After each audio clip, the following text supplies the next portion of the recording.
되시기를 주님의 이름으로 축원드립니다. 우리 이 시간 함께 하나님 말씀 보실 텐데 오늘 여러분이 잘 아시는 말씀입니다. 마가복음 2장 5절로부터 12절까지 말씀 우리 함께 봉독해 올리도록 하겠습니다. 마가복음 2장 5절로부터 12절까지 말씀 우리 함께 봉독해 올리겠습니다. 마가복음 2장 5절로부터 12절까지 말씀 함께 봉독해 올리겠습니다. 다 같이 봉독하겠습니다. 시작. 예수께서 그들의 믿음을 보시고 중풍병자에게 이르시되 작은 자야 내 죄사함을 받았느니라 하시니 어떤 서기관들이 거기 앉아서 마음에 생각하기를 이 사람이 어찌 이렇게 말하는가? 신성 모독이로다. 오직 하나님 한 분 외에는 누가 능히 죄를 사하겠느냐? 그들이 속으로 이렇게 생각하는 줄을 예수께서 곧 중심에 아시고 이르시되 어찌하여 이것을 마음에 생각하느냐? 중풍병자에게 내 죄사함을 받았느니라 하는 말과 일어나 내 상을 가지고 걸어가라 하는 말 중에서 어느 것이 쉽겠느냐? 그러나 인자가 땅에서 죄를 사하는 권세가 있는 줄을 너희로 알게 하려 하노라 하시고 중풍병자에게 말씀하시되 내가 내게 이르노니 일어나 내 상을 가지고 집으로 가라 하시니 그가 일어나 곧 상을 가지고 모든 사람 앞에서 나가거늘 그들이 다 놀라 하나님께 영광을 돌리며 이르되 우리가 이런 일을 도무지 보지 못하였다 하더라. 아멘. 자, 오늘 말씀은요 하나님의 명대사라는 예수님의 명대사라는 말씀으로 함께 은혜를 나누기를 원합니다. 이 시간 먼저 우리 가족들 함께 예배드리시는 분들 또 축복하는 시간 같습니다. 우리 옆에 분들에게 주님의 이름으로 축복합니다. 한 번 더 하시겠습니다. 주님의 이름으로 사랑합니다. 이렇게 축복의 말씀 주시고요. 성도님들을 보지 않고 이렇게 예배를 드리는 게 결코 쉽지 않더라고요. 그래서 나중에 교회의 예배당에 성도님들이 다 모신 자리에서 이 설교를 한다면 얼마나 감격할까 하는 그런 생각이 듭니다. 그렇지만 우리가 이렇게 함께 온라인으로 예배드리니까요 함께 귀한 하나님의 은혜가 있으시기를 예수님의 이름으로 부탁드립니다.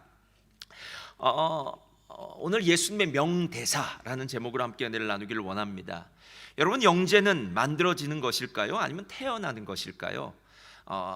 태어난다, 만들어진다, 천재나 영재가 태어난다, 만들어진다라는 것에 대해서 아마 논란이 많이 있었을 겁니다.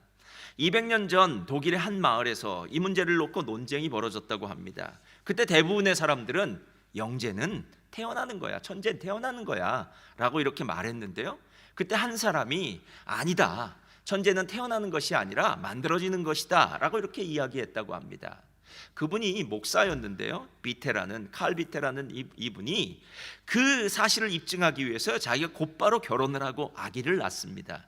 그리고 그 아기의 이름을 칼 비테 주니어라고 이름을 붙이고 난 다음에 이 칼 비테 목사님은 자신의 교육 신념에 따라서 요즘식으로 얘기하면 조기 교육이죠. 조기 교육을 그 아들 칼 비테 주니어에게 시킵니다.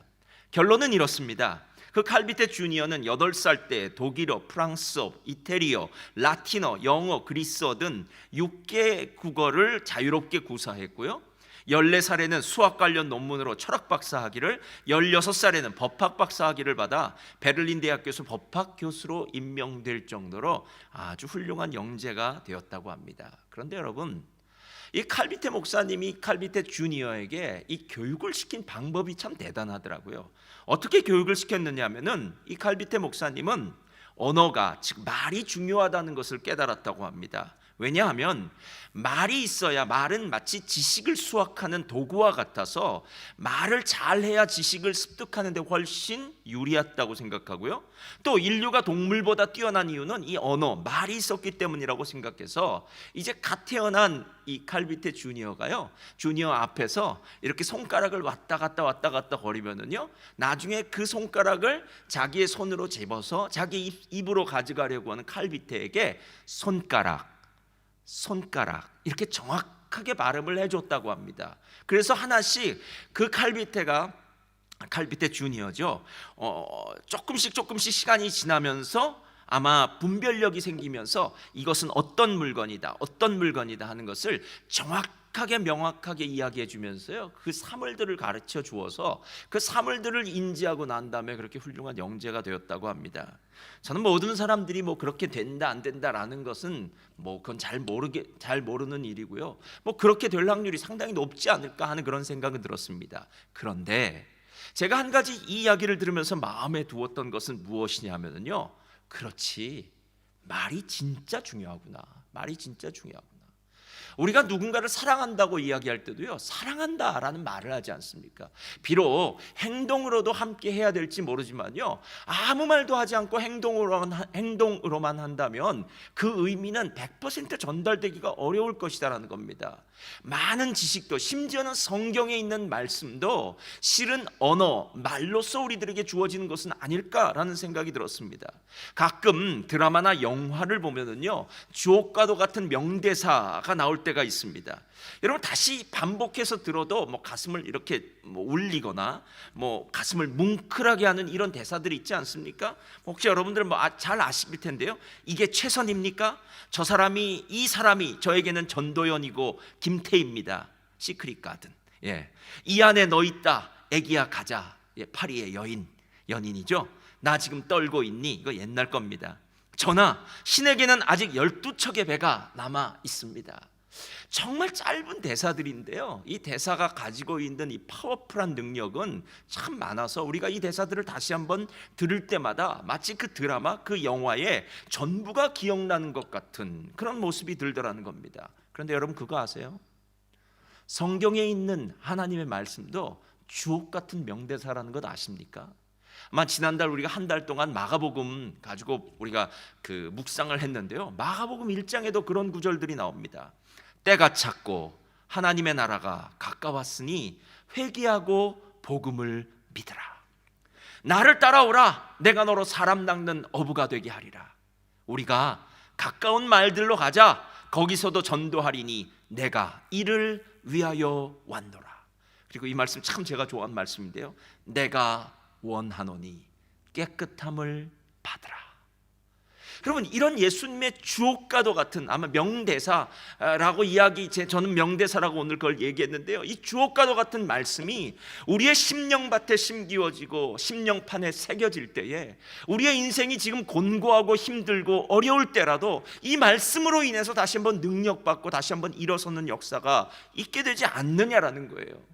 그리고 난 다음에 제가 오늘 우리가 읽은 본문 말씀, 이 중풍병자를 일으키는 말씀 가운데서 진짜 들어야 될 예수님의 명대사 두 가지를 다시 한번 보게 되었습니다. 첫 번째, 작은 자야 내 죄사함을 받았느니라. 우리 한번 다 같이 읽어볼까요? 시작. 작은 자야 내 죄사함을 받았느니라. 두 번째가 있습니다. 일어나 내 상을 가지고 집으로 가라. 한번 다 같이 할까요? 일어나 내 상을 가지고 집으로 가라. 여러분, 오늘 중풍병자에게 말씀하신 예수님의 이 두 마디의 말씀은요, 정말 저에게는 목회하는 가운데 너무나도 대단하고 또 너무나도 그 목회의 순간순간에 필요했던 말이고요, 이 주옥과도 같은 명대사로 말미암아 예수님의 말씀의 능력으로 말미암아 어쩌면 제가 지금까지도 목회하고 있지 않을까라는 생각이 들었습니다. 어쩌면 예수님이 말씀하신 이 명대사는 정말 이 시대에 우리들에게 들려주고 싶은 하나님의 은혜의 말씀이 아닐까 하는 생각이 들었습니다. 첫째로, 작은 자야 내 죄사함을 받았느니라. 여러분, 오늘 이 말씀은요, 모든 인류가 들어야 할 말입니다. 왜냐하면 예수님이 이 땅에 오신 이유가 바로 죄로 말미암아 고통스러운 삶을 사는 우리를 건져내시기 위해서, 구원하시기 위해서 오셨기 때문입니다. 그런데 여러분, 그거 아세요? 오늘 이 예수님이 하신 이 말씀은요, 일부러 하신 것 같은 느낌이 듭니다. 왜냐하면 그 자리에 있었던 서기관들이 예수님의 말씀에 딴지를 걸기 때문입니다. 속으로 저가 뉘기에 오직 하나님 한 분 외에는 죄사하는 권세가 없는데 어떻게 하나님 한 분 외에 죄사하는 권세가 저에게도 있다고 이야기하느냐라고 마음 가운데 의논하고 논의하게 하기 위해서 오늘 예수님이 일부러 이 말씀을 하셨다라는 것입니다. 그러나 여러분, 이 말씀을 다시 한번 보셔야 됩니다. 10절에 이렇게 이야기합니다. 그러나 인자가 땅에서 죄를 사하는 권세가 있는 줄을 너희로 알게 하려 하노라 하시고 중풍병자에게 말씀하시되. 여러분, 오늘 예수님은 아주 의도적으로 얘기하셨는데요, 그 의도적인 말씀의 첫 번째 이유는 바로 그 자리에 앉아 있었던 서기관들, 당시 서기관들은요 성경을 필사하는 사람들이었기 때문에 성경을 필사하다 보니까요 성경을 더 많이 알게 되고, 또 성경은 거룩한 책이니까요 그 거룩하신 하나님의 책을 대하면서 성경을 연구하기도 하고 또 삶을 경건하게 살기도 했던 사람입니다. 그러니까 누구보다도 신앙적이었고 누구보다도 종교적인 사람이었습니다. 그러나 문제는 무엇이냐면, 그렇게 종교적이고 신앙적인 사람이라고 불리웠던 그들이 정작 예수님이 어떤 분이신지에 대해서는 몰랐다라는 것입니다. 여러분, 예수님이 어떤 분이신지를 인격적으로 알지 못하면은요 그 신앙은 헛된 신앙이라는 것을 아십니까? 그래서 제가 예전에 미국에 가니까 그런 질문을 이제 미국 사람들이 많이 묻는 경우가 있더라고요. 무엇이냐면요, Are you a born again Christian? 이렇게 묻더라고요. 너는 거듭난 그리스도인이냐라고 물어요. 그럼 이 말의 반대말이 무엇입니까? 그냥 크리스찬이라는 이름만 붙들고 있느냐 아니겠습니까? 정말 거듭난 크리스찬, 너는 born again, 예수님과 함께 십자가에 죽고 부활의 경험을, 그 체험을 한, 그리고 예수님을 너의 주인으로 모시고 왕으로 모시고 사는 진짜 그리스도인이냐라고 묻는 것입니다. 오늘 서기관과 같은 사람들이요 우리 중에 참 많을 수가 있어요. 실제로 주일날, 지금은 좀 어렵겠지만 주일날 교회에 나와서 예배를 드리고, 그리고 밖에 나가면 그리스도인인 것처럼 살고는 있지만 진짜 그리스도가 나의 삶의 주인이요, 내가 진짜 십자가에서 죽고 부활했다라는 이 부활의 감격과 감사로 살아가는 사람, 그리고 죄와 옛사람과 세상의 끈을 끊어버리고 믿음으로 사는 사람들이 얼마나 많을까 하는 그런 생각이 들었습니다. 그런데 여러분, 오늘 예수님이 뭐라고 얘기한 줄 아십니까? 내가 바로 그 죄를 사하는 권세가 있는 사람이다, 내가 죄를 사하는 권세가 있는 하나님이다 라고 이렇게 이야기하고 있습니다. 실제로 이 죄사함의 권세라는 것은요 너무나도 대단해서요 지금 이 설교 시간 갖고는 도저히 커버할 수 없을 정도로 방대한 양이지만요, 실제로 죄사함이 주는 권세는 두 가지 측면에서 대단한 것입니다. 첫 번째는요, 개인적인 측면에서는요 이 죄사함의 권세라는 것이 어마어마합니다. 죄사함이란 우리가 더 이상 죄의 결과로 인한 죽음을 두려워하지 않는 사람이 되었다는 것입니다. 여러분 잘 들어보세요. 이 땅에 살고 있는 모든 사람은 죽음에 대해서, 죽음을 즐거워하거나 기뻐하거나 이렇게 생각하는 사람은 없습니다. 누군가 사랑하는 사람이 떠나고 났을 때, 죽음이라는 것을 맞이했을 때, 그때 죽음은 우리들에게 안타까움과 슬픔을 가져옵니다. 그리고 나에게 그 죽음의 그림자가 드리웠을 때, 예를 들면 암이라든가 질병이라든가 이런 것들이 왔을 때 내 삶 가운데는 두려움이 엄습하여서요 마치 죽음이라는 괴물 앞에 선 순한 양처럼 어떤 힘도 발휘할 수 없는 정말 두려움에 떨고 있는 그런 모습이 바로 우리들의 모습이더라라는 것입니다. 왜 코로나 바이러스가 두려움의 대상이 되는지 아십니까? 그 이유는요, 코로나 바이러스에 걸리면 아직 해독제가 없습니다.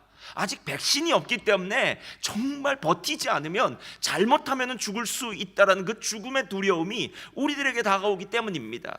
여러분, 이런 질병이 우리들에게 죽음의 두려움을 가져오는 것은요 시간이 지나고 나이가 들고 그리고 몸이 약해지면 더 많이 생각되는 것 아닙니까? 그런데 주님이 우리의 죄사함의 능력, 권세를 갖고 있다는 것은요 이것으로부터 우리를 해방시켜 준다라는 거예요. 아퀴나스 신학교에서 목회학을 가르쳤던 프란시스 맥넛 교수는요 본래 신유에 대해서 잘 믿지 않은 사람이었다고 합니다. 그러니까 우리가 신유를 위해 기도하면 치료받는다는 그것에 대해서 믿지 않았던 사람이래요. 그런데 사람들을 상담하다 보니까 그렇지 않더라는 겁니다. 어떤 사람 질병을 놓고 기도했더니 하나님의 응답으로 치유받은 역사들이 있더라는 거예요. 그래서 나중에는 질병의 치유에 대해서 이 사람이 논문을 썼습니다. 그때 이 사람이 우리들에게 다가오는 질병의 이유가 네 가지라고 얘기하더라고요. 첫 번째, 영적인 문제로 오는 것. 두 번째, 과거의 상처로 인해 오는 병이요. 세 번째, 사고나 바이러스로 인해서 오는 병. 그리고 네 번째, 귀신으로 말미암아 오는 병이래요. 잘 한번 보세요, 여러분. 첫 번째, 영적인 문제로 오는 병은요, 이것은 우리가 사단의 나라에서 하나님의 나라로, 즉 예수 그리스도를 믿는 순간 우리는 영적으로 오는 병의 문제에서 자유로워질 수 있습니다. 과거의 상처, 스트레스는요, 진짜 예수님이 나의 주인이 되시면요, 주님 우리에게 뭐라고 말씀하고 계십니까? 수고하고 무거운 짐을 짐진 자들아 다 내게로 오라. 내가 너희를 쉬게 하리라. 두려워 말라, 놀라지 말라, 내가 너와 함께 함이니라. 여러분, 실제로 주님은요, 우리의 과거의 상처, 삶의 여러 가지 문제들로부터 우리를 자유케 하고 해방시키시는 분이기 때문에요, 주님을 만났을 때 죄사함의 권세를 가지신 주님의 능력 안에서 이 문제는 해결할 수 있습니다. 그리고 네 번째, 귀신으로 말미암는 병은요, 이건 축사하면 됩니다. 나사렛 예수의 이름으로 명하노니 우리에게 악한 질병을 가져오는 병마의 세력아 묶음을 놓고 우리에게서 떠나갈지어다. 할렐루야. 이러면 되는 거예요. 그런데 여러분, 그거 아세요? 세 번째, 상처나 바이러스로 오는 그런 질병도요, 우리에게는 별로 두려움이 되지 않습니다. 왠 줄 아십니까? 이런 문제는요, 이 땅에서 육신을 입고 이 세상에 살고 있는 동안은 별 수 없이 우리는 병에 걸리기도 하고 또 낫기도 하고 또 나중에는 병에 걸려서 죽음을 경험할 수도 있다라는 것입니다. 이 땅에서 일어나는, 이 땅이 타락했기 때문에 질병으로 말미암아서 벌어지는 이런 일들은요, 그냥 우리가 맞이하면 됩니다. 그런데 중요한 것은요, 예수 믿기 전에는, 내가 예수님이 죄를 사하는 권세가 있다는 것을 내가 체험하기 전에는요, 그런 질병이 정말 무서웠어요. 그러나 예수 그리스도를, 예수님이 죄사함의 권세가 있는 분이다 라는 사실을 알고 난 다음부터는요, 내가 달라졌습니다. 상황은 똑같은데 내가 달라져요. 빌립보서 4장 12절 한번 우리 다 같이 읽어볼까요? 시작. 나는 비천에 처할 줄도 알고 풍부에 처할 줄도 알아. 모든 일 곧 배부름과 배고픔과 풍부와 궁핍에도 처할 줄 아는 일체의 비결을 배웠노라. 여러분, 이게 예수 믿는 사람의 모습 아닙니까? 심지어 바울은 로마서에서는요, 우리가 살든지 죽든지 먹든지 마시든지 하나님의 뜻대로 사는 것 아니겠느냐라는 거예요. 이전까지는 아프면 어떡하지? 못 먹으면 어떡하지? 가난하면 어떡하지? 이 문제는 어떻게 해결하지? 이런 문제들이 나의 삶 가운데 다가올 때마다 두려움 가운데서 덜덜 떨고 있었는지 모르지만, 죄사함의 권세를 가진 예수님을 만나고 난 다음부터 우리의 삶에는 이런 두려움의 문제로부터 벗어날 수 있다는 거예요. 이게 개인적 차원이에요. 그래서 예수 믿는 사람의 마음은 언제나 내 영혼 평안해 라는 찬송이 들리워질 수밖에 없습니다. 세상은 혼돈스럽고 문제가 많지만 나는 그리스도 예수의 품 안에서 어린아이처럼 안식을 누리는 자, 평안을 누리는 자처럼 살 수 있는 것, 이것이 바로 하나님이 우리에게 허락하신 놀라운 축복이다라는 겁니다. 그런데 여기서 그치면 안 돼요. 실은 죄사함의 권세는요, 개인적 차원보다 우주적인 차원에서 생각해 봐야 됩니다. 우주적인 차원이라는 것은 무엇이냐면요, 죄와 율법과 사망의 권세 잡은 자가 이 세상에 왕노릇하면서 이 세상에 살고 있는, 타락한 세상에 살고 있는 모든 사람들을 다 몽땅 모아서 지옥으로 끌고 가는 세상에 사는 삶. 그러니까 죽음의 노예, 삶의 노예, 이 땅의 노예로 살게 하는 그 사람들을 노예로 삼고 있는 사단의 세력, 사단의 나라를 멸하는 것이 바로 하나님의 뜻이다라는 것입니다. 그래서요, 오늘 아까 읽었던 10절 말씀에 보면 이렇게 얘기합니다. 그러나 인자가 땅에서 죄를 사하는 권세가, 여기서 말하는 인자라는 말은요, 다니엘서 7장에 나와 있는 하나님께서 마지막 때에 심판하기 위해서 보내시는 메시아를 의미합니다. 그러니까 하나님께서 보내신 그 메시아가 이 세상을 심판할 것이다라는 거예요. 악한 세력을 아주 뿌리채 뽑으실 거라는 겁니다. 그리고 난 다음엔요, 땅에서라고 얘기해요. 즉 타락한 이 세상, 사단이 다스리는 이 사단의 권세, 사단의 지배 아래 있는 이 세상을 다시 한번 완전히 무너뜨리고 하나님의 세상을 만든다라는 것입니다. 제가 계시록을 보다가요, 전쟁에 대한 모티브가 참 많이 나와요. 뭐 몇 번이 나오는지 몰라요. 근데 계시록에 나오는 전쟁, 그러니까 사단과의 전쟁이겠죠. 영적 전쟁의 특징이 두 가지가 있어요. 뭐냐면 첫째는 전쟁이 시작은 요란한데요, 끝은 허무하게 끝납니다. 그냥 하나님이 하늘에서 우박을 보내신다든가 뭐 불을 보내신다든가 하나님의 말씀의 검으로 그냥 한 판에 박살을 내십니다. 그리고 두 번째는요, 언제나 이 전쟁의 마지막은 다 하나님이 이기세요. 할렐루야. 예. 그러니까 이 전쟁의 끝을 우린 다 알고 있어요. 어느 전쟁도 사단이 이기는 전쟁은 없습니다, 여러분. 언제나 전쟁의 마지막에는 하나님과 어린 양 되신 우리 주 예수 그리스도가 그 주인 되시고 그 승리자 되시는 것, 그리고 어린 양과 함께 있는 14만 4천, 바로 우리들이 그 전쟁의 승리자가 되는 것, 이것이 바로 오늘 우주적인 차원에서의 죄사함을 갖는 권세다라는 것입니다. 그래서 실제로 죄사함의 그 권세라는 것은요, 우리가 사단을 멸하는 그 어떤 능력보다도 대단한 능력이라서 고린도전서 15장에 바울은 이렇게 아마 환희의 찬송을 하나님 앞에 부르고 있었는지 몰라요. 고린도전서 15장 55절입니다. 사망아, 너의 승리가 어디 있느냐? 사망아, 내가 쏘는 것이 어디 있느냐? 사망이 쏘는 것은 죄요, 죄의 권능은 율법이라. 우리 57절 다 같이 한번 읽어볼까요? 시작. 우리 주 예수 그리스도로 말미암아 우리에게 승리를 주시는 하나님께 감사하노니. 여러분, 모든 전쟁의 마지막은 승리로 끝난다는 것, 이것이 바로 우리들이 지금 감사하고 감격할 수밖에 없는 예수 그리스도의 죄사함의 권세다라는 것입니다. 여러분, 이 죄사함의 권세가 얼마나 대단한지 이제 아시겠습니까? 내가 이 세상에서 만나는 모든 문제 가운데서도 두려워하지 않고, 나를 지금 억누르고 억압하고 다스렸던 그 세상의 주인 되었던 사단으로부터 나를 건져내셔서 그 하나님의 나라로 이끌어 가시는 그 놀라운 축복. 그래서 더 이상 우리의 육신은 이 땅에 붙어서 살고 있는지 모르겠지만 우리의 시민권은 하나님의 나라에 속한 하나님 나라의 시민으로 살게 하는 놀라운 능력이 바로 그 죄사함의 권세에 있더라라는 것입니다. 이게 바로 예수님의 첫 번째 명대사예요. 그런데 두 번째 명대사가 있어요. 저를 따라하시기 바랍니다. 일어나 내 침상을 들고 걸어가라.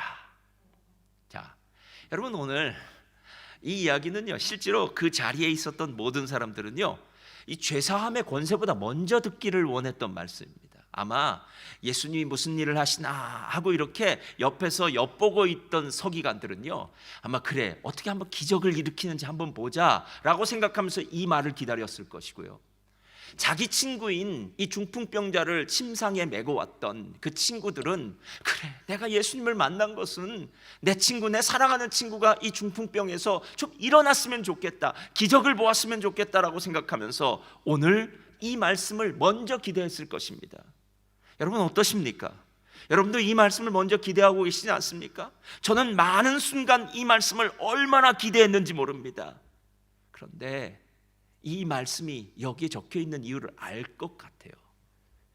왜냐하면 첫 번째, 죄사함의 권세가 있다는 것을 알고 나야 두 번째, 오늘 일어나 내 침상을 들고 걸어가라는 의미가 제대로 이해되어지기 때문입니다. 그러니까 단순히 내 삶에 필요한 어떤 것을 내가 받았을 때 내 삶의 문제가 해결되는 게 아니라는 거예요. 마치 지금 배고픈 사람에게 한 끼 음식을 주는 것으로 그 사람의 인생 전부를 바꿀 수 없다는 거예요. 그 한 끼 음식은 한 끼 먹고 난 다음에는 또 배고플 수 있지 않습니까?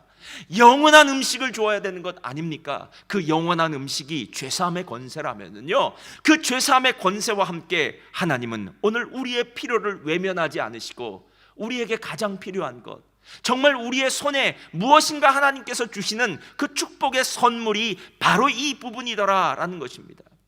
여러분, 주기도문이 감사한 것이 무엇입니까? 주기도문은 하나님의 나라, 하나님의 이름, 하나님의 뜻, 여러분, 하나님 것에 대해서, 영적인 것에 대해서 기도합니다. 맞습니다.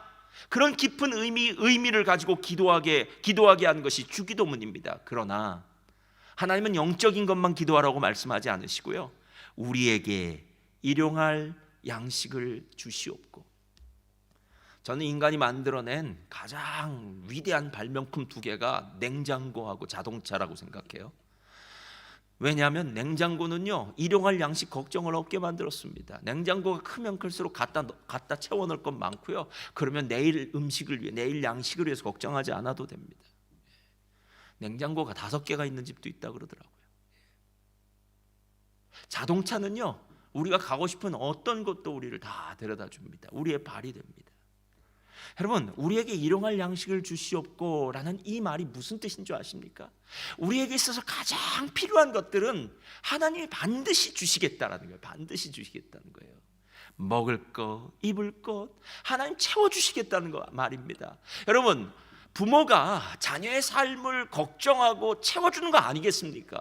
그래서 우리 자녀에게 무엇이 필요할까 노심초사하면서요, 필요한 때마다 필요한 것들을 제때제때 채워주는 것이 부모이듯이 우리의 영적 아버지 하나님은 우리에게 무엇이 필요한 것인지를 먼저 아시고 섬세하게 우리의 필요를 채워주시는 좋으신 하나님이신 줄 믿습니다.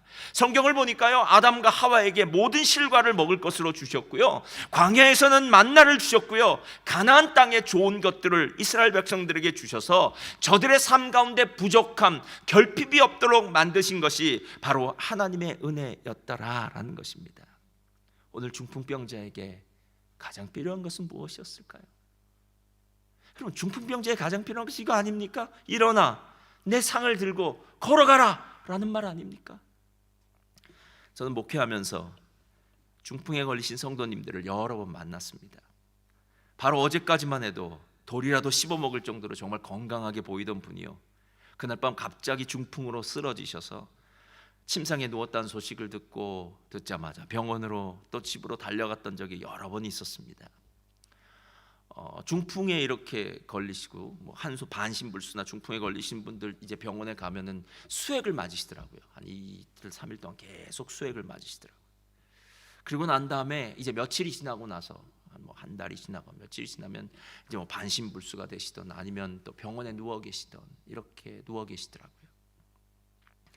그렇게 얼마가 지나고 난 후에 또 제가 여러 번 신방했지만 신방하면 한쪽이 마비되셔서 힘드신 분들이 제가 찾아가면은 그 마비가 안 된 그 손으로, 오른손으로 저를 꽉 이렇게 붙잡아요. 꽉 붙잡으면서 제 얼굴을 이렇게 씩 보면서 웃어요. 그리고 난 다음에 목사님 하고 이야기를 하고 난 다음엔 그 다음부터는 갑자기 그 눌렸던 그 울음이 폭발합니다. 전 여러 번 경험했어요. 정말 대성통곡을 해요. 그렇게 어느 정도 시간이 지나면 저에게 이렇게 말해요. 목사님, 제가 참 잘못 산 것 같아요. 그래서 벌을 받아서 혹시 이렇게 된 건 아닐까요? 예. 여러분, 한참 울고 난 다음에 그 얘기를 하면요, 제 마음속에서도요 그냥 기도를 할 수가 없어요. 그래서 울면서 기도한 적이 여러 번 있습니다.